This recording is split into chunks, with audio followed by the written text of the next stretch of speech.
Hello student, my self Shailesh Kumar Maurya और आज का ये वीडियो हमारा काफ़ी इंपॉर्टेंट होने वाला है।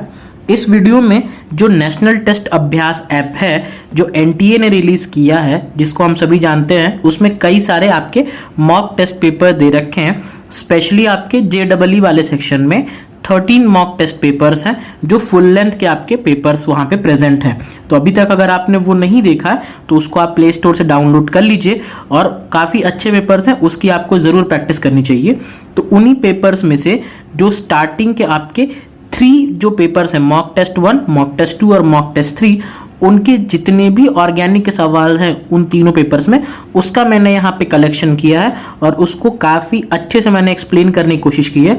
और साथ ही साथ ये भी बताया है कि ये क्वेश्चंस आपके एनसीईआरटी के किस किस जगह से उठाए गए हैं। अगर कोई थ्योरेटिकल क्वेश्चंस है तो वो किस पॉइंट से आया है, ये भी मैंने उसमें बताने की कोशिश की है। तो आइए इसको स्टार्ट करते हैं। पहला क्वेश्चन जैसा कि आप देख सकते हो, पूछा है acetylene can be obtained by the reaction of. Acetylene मतलब, एसिटाइलिन का मतलब होता है आपका CH ट्रिपल बॉन्ड CH, यानी इथाइन को ही क्या कहते हैं, एसिटिलाइन कहते हैं।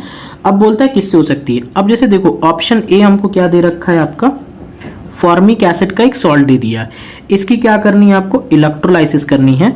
तो हम जानते हैं अगर इसकी इलेक्ट्रोलाइसिस की जाती है तो यहाँ से क्या होता है, जो CO2 है वो क्या होता है आपका निकल जाता है।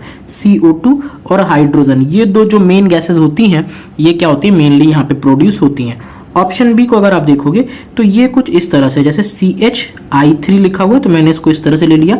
इसकी कंप्लीट रिएक्शन सिल्वर के साथ में कैसे होती है, यहाँ पे आप 6 मोल्स ऑफ सिल्वर लेते हैं और इस तरह से एक और मॉलिक्यूल यहाँ पे क्या लेते हैं, ये आपका CHI3 का यहाँ पे लिया जाता है। तो होता क्या है यहाँ पे ओवरऑल, अगर मैं समझाने के पॉइंट ऑफ व्यू से बोलूं तो यहाँ से क्या होता है 6 मोल्स ऑफ AgI क्या होता है आपका निकल जाता है। और ये अब देखो इस कार्बन की भी 3 वैलेंसी फ्री हो गई यहाँ पे और इस वाले कार्बन की भी क्या हो गई 3 वैलेंसी फ्री हो गई। तो ये क्या बन जाता है यहाँ पे इथाइन का फॉर्मेशन कर देता है और यही हमको बताना था। तो इसी वजह से क्या ऑप्शन हो जाएगा, ऑप्शन बी हमारा करेक्ट हो जाएगा। बाकी ऑप्शन को भी देख लेते हैं। ऑप्शन सी बोल रखा है आपको इथेनॉल है CH3CH2H, इसको आप क्या कर रहे हो, हीट कर रहे हो 443 केल्विन पे। याद रखना 413 होता है तो ईथर बनता है, 443 है ना, तो एलिमिनेशन रिएक्शन हो जाएगा, CH2 डबल बॉन्ड CH2 और वाटर यहाँ से निकल जाएगा। लास्ट ऑप्शन जो डी वाला है वो क्या है आपका Be2C, बेरिलियम कार्बाइड है, वाटर के साथ में रिएक्शन करते हैं। तो याद रखना बेरिलियम कार्बाइड को जब रिएक्शन करते हैं तो यहाँ से क्या निकलती है आपकी मीथेन गैस का फॉर्मेशन होता है। ठीक है, आपको इसमें कार्बाइड में स्पेशली मैग्नीशियम और अल्युमिनियम कार्बाइड का भी ध्यान रखना होता है, क्या क्या प्रोडक्ट बनते हैं, तो वो आप देख लेना एक बार। ठीक है, तो इस तरह से ये हमारा फर्स्ट क्वेश्चन कंप्लीट होता है। अब आइए चलते हैं अपने सेकंड क्वेश्चन के तरफ। ठीक है, अब आप देखिए इस सेकंड क्वेश्चन में हमसे पूछ रखा है विच of the following is a by radical. यानी बाई रेडिकल का मतलब क्या होता है, ऐसा कंपाउंड जिसकी 2 वैलेंसी फ्री हो, उसको बाई रेडिकल बोलते हैं। तो इस क्वेश्चन को तो रहने देते हैं, इससे रिलेटेड मैं पहले आपको एक पूरा कॉन्सेप्ट मैप बताता हूं जिसको आप देखो तो आपको समझ में आएगा कि इस क्वेश्चन का बेस क्या है और इसी बेसिस पे हमसे कैसे कैसे क्वेश्चन पूछे जा सकते हैं। देखो पहले कॉन्सेप्ट मैप देख लीजिए। फिर जैसे आप बताइए CH3 इसको हम क्या बोलते हैं, तो इसको हम बोलते हैं ईथेन बोलते हैं, ये सबको पता है। ठीक है, अब बताइए इस ईथेन में से अगर मैं एक हाइड्रोजन एटम को निकाल दूं, ठीक है, तो क्या बोलेंगे इसको CH3CH2 बोलेंगे और एक वैलेंसी क्या हो जाएगी, फ्री हो जाएगी। इसको क्या बोलते हैं, इसको भी सबको पता है, हमको इथाइल बोलते हैं। ठीक है, अब मेरे को ऐसे ही एक एक हाइड्रोजन कम करते चले जाना है। अब देखो यहां से नेक्स्ट एक हाइड्रोजन कम करने के हमारे पास 2 तरीके हैं। आइदर मैं इस कार्बन से एक हाइड्रोजन कम कर सकता हूं या इस वाले कार्बन से एक हाइड्रोजन मैं कम कर सकता हूं। चलो पहले मैं सेकंड वाले ऑप्शन को कंप्लीट करता हूं। अगर मैंने यहां से एक हाइड्रोजन को कम किया तो ये क्या हो जाएगा CH2 दोनों की एक एक वैलेंसी फ्री है तो डबल बॉन्ड बन जाएगा। तो क्या बन जाएगा यहाँ से CH2 डबल बॉन्ड CH2 बन जाएगा। इसी को हम क्या कहते हैं, इसी को तो ईथीन कहते हैं या इसी का कॉमन नेम इथाइलीन भी होता है। ठीक है, ये आपका बन के तैयार हो गया। अब आइए यहां से भी एक हाइड्रोजन और कम करते हैं, यानी इस पर्टिकुलर कार्बन से एक हाइड्रोजन कम करते हैं। तो अब देखिए CH2CH, एक वैलेंसी फिर से फ्री हो गई इसकी। तो इसको हम क्या बोलते हैं, इसको भी हमको पता है, इसको हम विनाइल बोलते हैं। चलिए एक और बार, लास्ट बार एक बार और हाइड्रोजन यहां से कम करते हैं तो क्या हो जाता है CH2 डबल बॉन्ड C। अब इसकी क्या 2 वैलेंसी फ्री है दो वैलेंसी फ्री हैं, तो क्या नाम हो जाएगा इसका, इसको हम बोलते हैं विनाइलिडीन बोलते हैं। ठीक है, तो ये पूरी चीज यहां से निकल के आती है, मैंने आपको पूरा कॉन्सेप्ट बताया। तो ये तो क्वेश्चन हमारा हो गया, क्योंकि देखो ऑप्शन सी क्या दे रखा है, विनाइलिडीन दे रखा है, तो हमको पता चल गया उसकी तो दो वैलेंसी फ्री है, तो एक बाई रेडिकल तो है। लेकिन अभी ये कंसेप्ट मैप पूरा नहीं हुआ है, हमने तो सेकंड पोजीशन से निकाला था, एक बार फर्स्ट पोजीशन के लिए भी ये काम कर लेते हैं। चलो, अगर आपने फर्स्ट पोजीशन से एक बार निकाल दिया हाइड्रोजन, तो कंपाउंड क्या बनेगा, CH3CH, इसकी भी दो वैलेंसी फ्री होंगी। इसको क्या बोलते हैं, इसको हम बोलते हैं इथाइलिडीन बोलते हैं। क्या बोलते हैं, इथाइलिडीन। ध्यान रखना, जब भी DENE आ रहा है, यहाँ पे भी देखो DENE आ रहा है, तो मतलब है कि दो वैलेंसी फ्री है। मैं तो इसको ऐसे याद रखता हूं कि D से दो हो गया तो दो वैलेंसी फ्री हो गई। ठीक है ना, इस टाइप से आप ध्यान रख लो। ठीक है, इथाइलिडीन, विनाइलिडीन। अब इसमें से एक बार और हाइड्रोजन कम कर दो इसी पर्टिकुलर जगह से, तो क्या बन जाएगा, CH3C, और इसकी तीन वैलेंसी फ्री हो जाएंगी। ठीक है, जब तीन वैलेंसी फ्री हो जाती हैं तो इसको इथाइलिडाइन बोलते हैं। ठीक है ना, इस तरह से बोलते हैं। ध्यान रखने का तरीका कैसे, जैसे अल्काइन आता है ना, तो अल्काइन ट्रिपल बॉन्ड है, तो उसी तरह से यहाँ पे तीन वैलेंसी फ्री है। तो ये पूरा कंसेप्ट मैप होता है। अब इसके बीच में आपसे कुछ भी पूछा जा सकता है, अब जैसा क्वेश्चन आ जाए उस हिसाब से आप उसका आंसर कर देना। ठीक है, तो मैंने अपनी तरफ से पूरी कोशिश की कि आपको बता पाऊं कि किस तरह से इसके क्वेश्चन पूछे जाते हैं।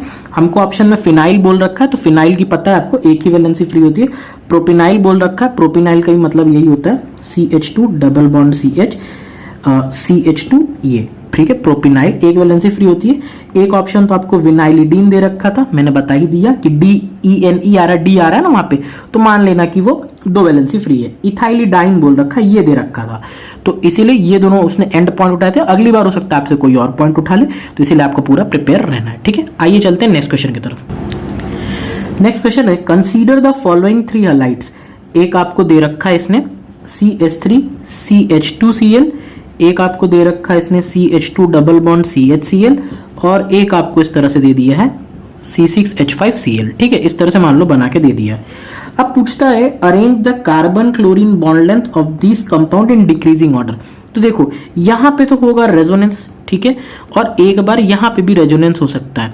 अब खुद ही बताओ, जितना देर तक ये रेजोनेंस रहेगा, जैसे मान लो अगर मैं इसका एक बार रेजोनेंस बना दूं, तो क्या स्ट्रक्चर बन जाएगी, देखिए कुछ इस तरह से स्ट्रक्चर बन जाएगी। क्या यहाँ पे आ जाएगा निगेटिव चार्ज। अब फिर ये निगेटिव चार्ज भी सर्कुलेट करेगा आगे इस तरह से, तो आगे के भी स्ट्रक्चर इस तरह से बनते चले जाएंगे। यानी जितना देर तक रेजोनेंस रहेगा उतना देर तक ये डबल बॉन्ड भी बना रहेगा यहाँ पे। तो इसमें तो सबसे ज्यादा देर तक रेजोनेंस टिक रहा है, यानी इसमें सबसे ज्यादा डबल बॉन्ड रहेंगे, ज्यादा देर तक डबल बॉन्ड रहेगा। उसके बाद यहाँ पे एक ही बार रेजोनेंस हो रहा है, तो थोड़े देर तक के लिए डबल बॉन्ड यहाँ पे रहेगा, यहाँ पे हो ही नहीं रहा है, तो ये केवल और केवल सिंगल बॉन्ड रहेगा। यानी सबसे ज्यादा डबल बॉन्ड किसमें प्रेजेंट है, इस कंपाउंड में प्रेजेंट है, और डबल बॉन्ड अगर प्रेजेंट है तो बॉन्ड लेंथ क्या हो जाएगी, छोटी ही हो जाएगी। यानी 3 वाले कंपाउंड की बॉन्ड लेंथ सबसे कम होगी, उससे बड़ी 2 वाले कंपाउंड की होगी, सबसे कम फर्स्ट वाले कंपाउंड की। 1 2 3 यही ऑप्शन होना चाहिए। ऐसा आप देख लो किसमें दे रखा है, ऑप्शन ए में दे रखा है, जो कि हमारे लिए क्या हो जाएगा, करेक्ट हो जाएगा। ठीक है, नेक्स्ट क्वेश्चन पूछा है how many isomers of C4H10O reacts with sodium metal to evolve hydrogen gas. ठीक है, अब देखो ये जो मॉलिक्यूल है आपका C4H10O, ये है ना, तो इसके अंदर 2 तरह के मॉलिक्यूल्स आते हैं। एक हो सकता है ईथर भी हो सकता है, और एक हो सकता है आपके पास एल्कोहल भी हो सकता है। लेकिन आपको पता है ईथर तो सोडियम मेटल के साथ में रिएक्शन नहीं करता, ये एल्कोहल ही होता है जो सोडियम मेटल के साथ में रिएक्शन करके क्या करता है, हाइड्रोजन गैस को क्या करेगा, इवॉल्व करवा देगा। यानी एल्कोहल वाले आइसोमर्स बनाने हैं आपको। तो चलो 4 कार्बन है। अच्छा, इसका एक बार सबसे पहले आप डिग्री ऑफ अनसैचुरेशन कैलकुलेट कर लेना, DU। जब आप DU कैलकुलेट करोगे तो क्या आ जाएगा आंसर, 0 इसका आंसर आ जाएगा, यानी कोई भी डबल बॉन्ड तो नहीं है। ठीक है, तो चलो ये 4 इस तरह से अरेंज कर दें, और इस चार्ज को अरेंज करने के बाद क्या करते हैं, एक बार OH हम यहाँ पे लगा देते हैं इस तरह की पोजीशन पे। और हम क्या कर सकते हैं, देखो और हम क्या कर सकते हैं, यहाँ पे ये 4 कार्बन को स्ट्रेट लाइन में रहने दे, यहाँ पे OH लगा दें इस तरह से। ठीक है, ये भी हो सकता है। तो 4 कार्बन्स में तो यही 2 हो सकता है। ठीक है, अब चल लेते हैं हम 3 कार्बन्स में। तो 3 कार्बन्स में इसी तरह की एक अरेंजमेंट केवल पॉसिबल है हमारे पास। तो अब बताइए यहाँ पे क्या हो सकता है, OH आई इस या इस कार्बन पे लगा सकते हैं, तो चलिए एक बार इधर लगा देते हैं। या एक पॉसिबिलिटी क्या है कि ये OH को हम यहाँ लगा देते हैं। इसके अलावा तो और कोई सी भी पॉसिबिलिटी हमारे पास नहीं बचती है। तो इसका मतलब इसके टोटल कितने स्ट्रक्चर बन सकते हैं अल्कोहल को लेते हुए, 4 स्ट्रक्चर्स बन सकते हैं।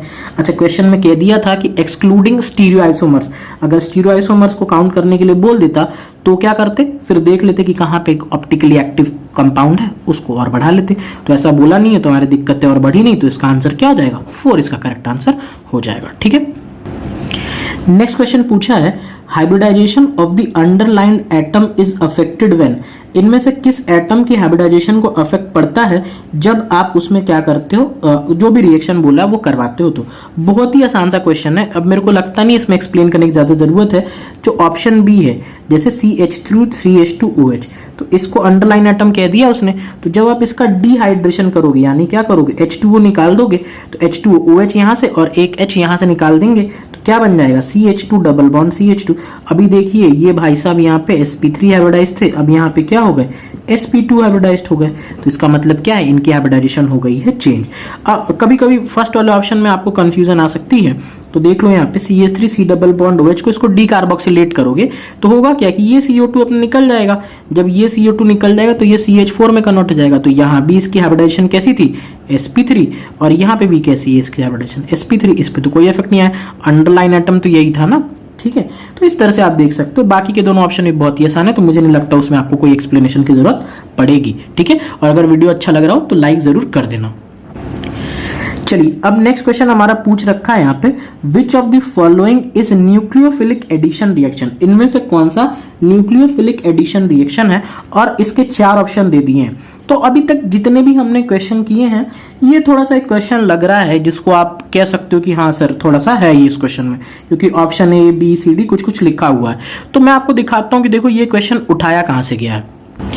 देखो आप अपने सामने 2 इमेज देख सकते हो, ये इमेज देख सकते हो, यहाँ पे क्या लिखा गया, देखो ये NCERT से ही मैंने इमेज उठाई हुई है, ये चैप्टर है आपका अल्डिहाइड एंड कीटोन्स वाला, उसमें से देखो हेडिंग क्या है, some examples of nucleophilic addition reaction, मैंने उसमें सर्कल भी कर दिया न्यूक्लियोफिलिक एडिशन।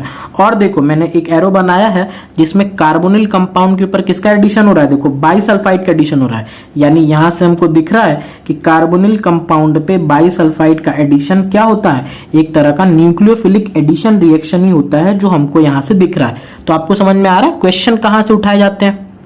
ठीक है, तो इस तरह से ही, कहीं बाहर से क्वेश्चन नहीं आते, ये NCERT से ही क्वेश्चन उठ के आते हैं।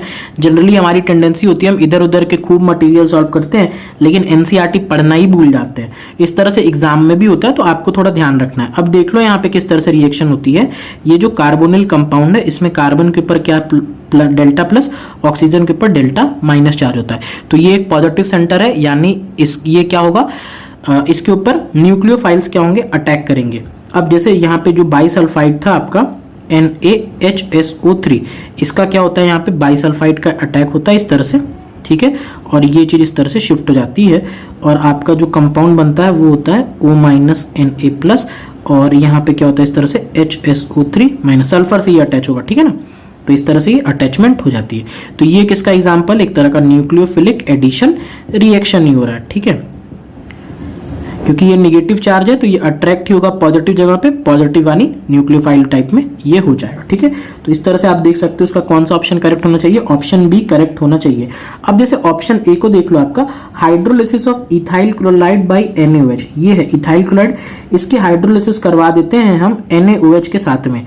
ठीक है, जैसे NaOH के साथ में हाइड्रोलिसिस करवा देते हैं, तो होता क्या है यहाँ पे, बेसिकली यहाँ पे ये जो क्लोराइड है ना, ये OH इस तरह से रिप्लेस हो जा रहा है। तो हो क्या रहा है, यहाँ पे भी क्या है, ये तो OH- है, न्यूक्लियोफाइल ही एक तरह का, लेकिन यहाँ पे क्या एडिशन हो रहा है क्या, नहीं, यहाँ पे तो एक न्यूक्लियोफाइल दूसरे न्यूक्लियोफाइल को क्या कर रहा है, रिप्लेस कर दे रहा है। तो यह कैसा रिएक्शन हो जाएगा, न्यूक्लियोफिलिक सब्स्टिट्यूशन रिएक्शन हो जाएगा। लेकिन आपसे क्वेश्चन में क्या पूछा था, न्यूक्लियोफिलिक एडिशन रिएक्शन पूछा हुआ था, जो कि आपको देखने को मिलता है कार्बोनिल कंपाउंड बाय NaHCO3 के साथ में।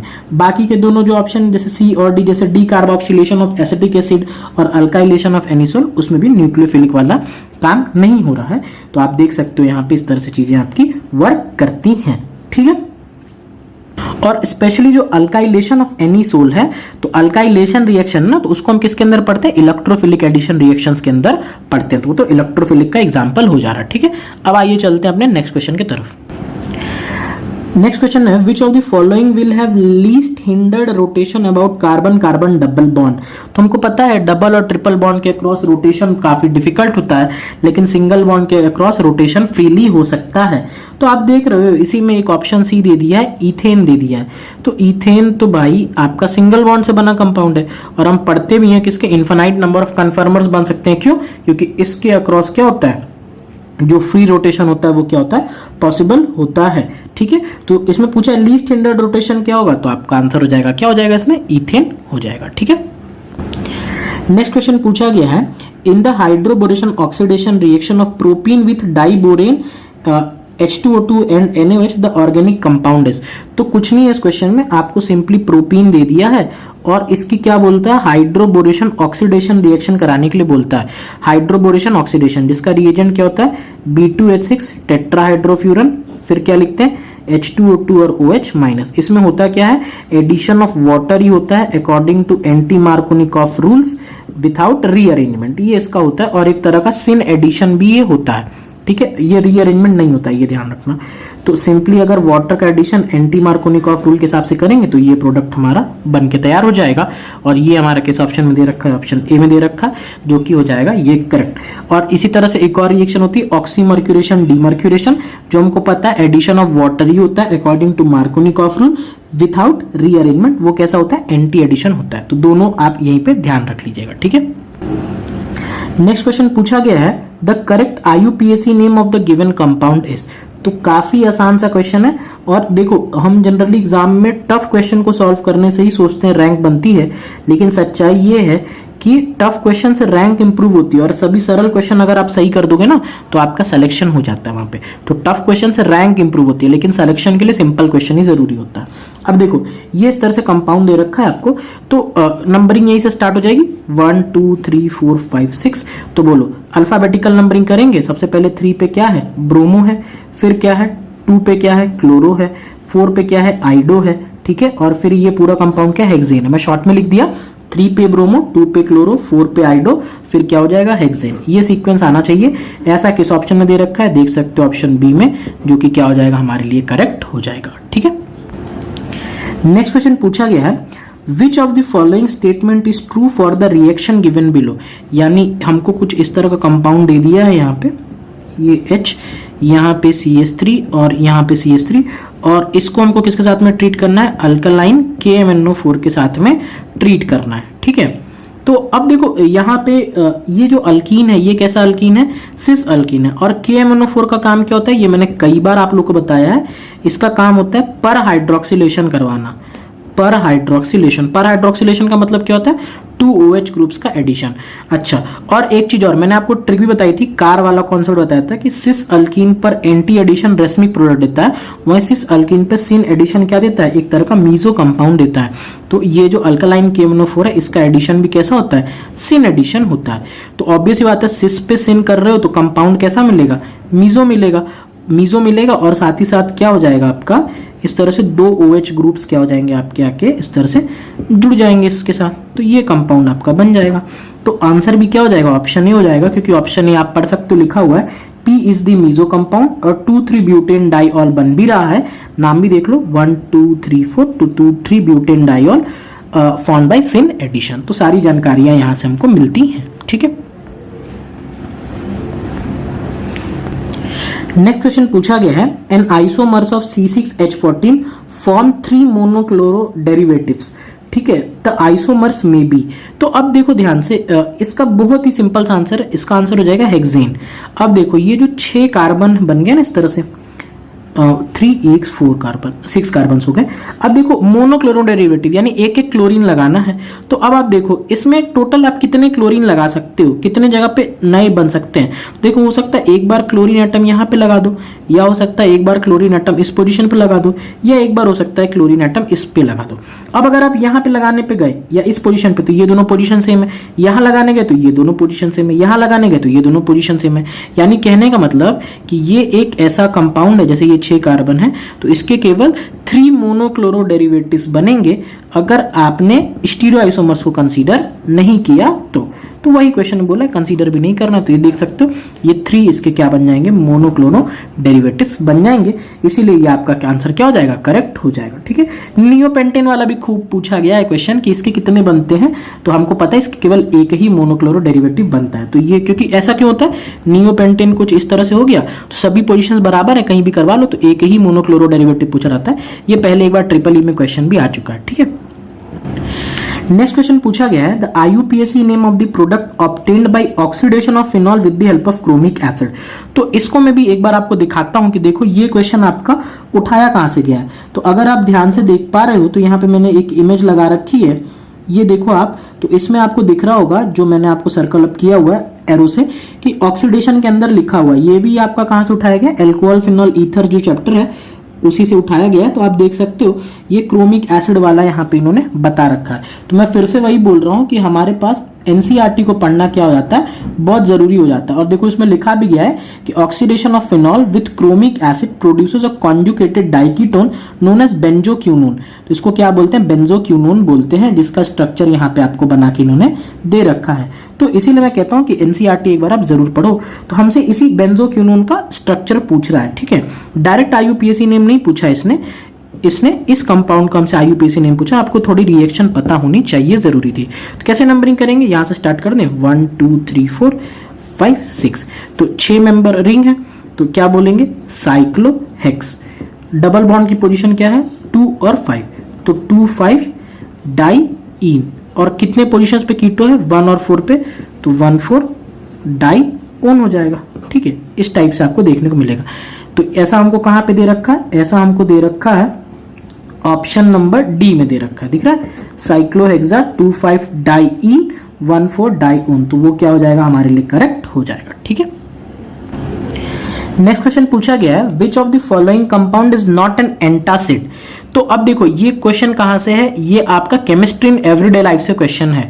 अब इसके लिए आप ये जो लास्ट के 3 चैप्टर ना, केमिस्ट्री इन एवरीडे लाइफ हो गया, बायोमोलिक्यूल्स हो गया और पॉलीमर्स हो गया, एनसीईआरटी इसके लिए मोर देन एनफ है, ये मैं अभी बता देता हूं। तो अगर आप इसमें ध्यान से देखो तो मैंने यहाँ पे आपके सामने टोटल दो इमेजेस लगा के रखी हुई हैं। देखो एक मैंने आपके सामने देख सकते हो इमेज जो एंटासिड्स है, उसके अंदर 2 चीजों को आपको सर्कल अप कर दिया, एक है सिमेटिडीन और एक है रेनिटिडीन। तो ये किसके अंदर आ रहा है, एंटासिड्स के अंदर आ रहे हैं। और देखो आप सामने एक और देख सकते हो, न्यूरोलॉजिकली एक्टिव ड्रग्स है जिसके अंदर ट्रैंकुलाइजर्स है, जिसके अंदर क्या लिखा हुआ है, फेनेलिजीन लिखा हुआ है। ठीक है, जिसको नारदिल भी बोला गया है।